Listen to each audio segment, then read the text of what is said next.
Hi friends, welcome back to our channel Rakshu's Tips. இந்த video பார்த்துட்டு இருக்கிற எல்லாருக்கும் ரொம்ப ரொம்ப நன்றி. இன்றைக்கி இந்த வீடியோவில் நம்ம எதை பற்றி பார்க்க போகிறோம் அப்படின்னு பார்த்தீங்க அப்படின்னா, இன்றைக்கி நம்ம பார்க்க போகிற வீடியோ இன்றைக்கி நடக்க போகிற சந்திர கிரகணம் பற்றி தாங்க. அதாவது பார்த்திங்கன்னா இன்றைக்கி இந்த வருஷத்தோட 2வது சந்திர கிரகணம் இன்றைக்கி இரவு நடக்க போகுது. இந்த சந்திர கிரகணம் நடக்கும்போது கர்ப்பிணி பெண்கள் எவ்வளவு கவனமாக இருக்கணும். நிறைய பேர் ரிப்பீட்டடாக டவுட்ஸ் கேட்டுகிட்டே இருக்கீங்க. அதாவது தண்ணி குடிக்கலாமா, தலை குளிக்கணுமா, மொபைல் யூஸ் பண்ணலாமா, அந்த மாதிரியான டவுட்ஸ் எல்லாமே. ஸோ அது எல்லாத்தையும் தான் இந்த வீடியோவில் நான் உங்ககிட்ட ஷேர் பண்ணிக்க போகிறேன். இன்றைக்கி இந்த சந்திர கிரகணம் எப்போ ஆரம்பிக்குது, எப்போ முடியுது அப்படின்னு ஃபஸ்ட்டு பார்த்துடலாம். இந்த சந்திர கிரகணம் பார்த்திங்க அப்படின்னா இன்றைக்கி இரவு 8:56 ஆரம்பித்து மிட் நைட்டில் 2:25 முடியுது. கிட்டத்தட்ட 5-5.5 மணி நேரம் இந்த சந்திர கிரகணம் நடக்க போகுது. இதை நம்ம வெறும் கண்களாலேயே பார்க்க முடியும். சென்னையில் இந்த சந்திர கிரகணம் தெரியும் அப்படின்னு சொல்லியிருக்காங்க.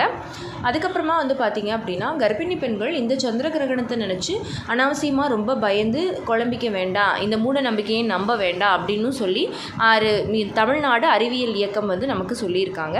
பட் இருந்தாலும் நிறைய பேர் இந்த டவுட்ஸ் கேட்குறதுனால நான் சொல்கிறேன், கர்ப்பிணி பெண்கள் ரொம்ப பயப்படணும், ரொம்ப ஒரி பண்ணிக்கணுன்ற அவசியம் கிடையவே கிடையாது. நீங்கள் தாராளமாக ஈஸிலி டைஜஸ்டபிள் ஃபுட்டாக கிரகணத்துக்கு முன்னாடியே ஒரு 7 மணிக்கே சாப்பிட்டு முடிச்சுட்டு அதுக்கப்புறம் நீங்கள் பாட்டுக்கு படுக்க போயிடலாம். நிம்மதியாக கிரகணம் முடிகிற டைம் வரைக்கும் நம்ம தூங்கிட்டு தான் இருக்க போகிறோம். ஸோ இதை நினச்சி நம்ம ரொம்ப பயப்பட வேண்டிய அவசியம் இருக்காது. இடையில தண்ணிலாம் குடிக்கலாமா அப்படின்னா தாராளமாக தண்ணிலாம் குடிக்கலாங்க. அதனால் எந்த பிரச்சனையுமே கிடையாது. அதுக்கப்புறமா கிரகணம் முடிஞ்ச உடனே நைட்டு நிறைய பேர் வீட்டில் பார்த்திங்கன்னா வீடை கழுவி விட்டு குளிச்சு அந்த மாதிரி விஷயங்கள் எல்லாமே பண்ணுவாங்க. ஸோ அதை கர்ப்பிணி பெண்கள் பண்ணணுமா அப்படின்னா கண்டிப்பாக அந்த ரிஸ்க் எடுக்கவே எடுக்காதீங்க. அதாவது இரவு நேரத்தில் தலைக்கு குளிச்சுட்டு ஒரு கர்ப்பிணி பெண்ணுக்கு தேவையில்லாத திடீர்னு ஒரு கோல்டு, ஒரு ஃபீவர் இல்லை ஏதோ ஒன்று வருது அப்படின்னா அது ஒரு பிரச்சனையை ஏற்படுத்துறதுக்கு நிறைய வாய்ப்பு இருக்குது. ஸோ அதனால் அந்த மாதிரியெல்லாம் நீங்கள் ரொம்ப இது பண்ணி கஷ்டப்பட்டு ஃபாலோ பண்ணிக்கணுங்கிற அவசியம் கிடையாது.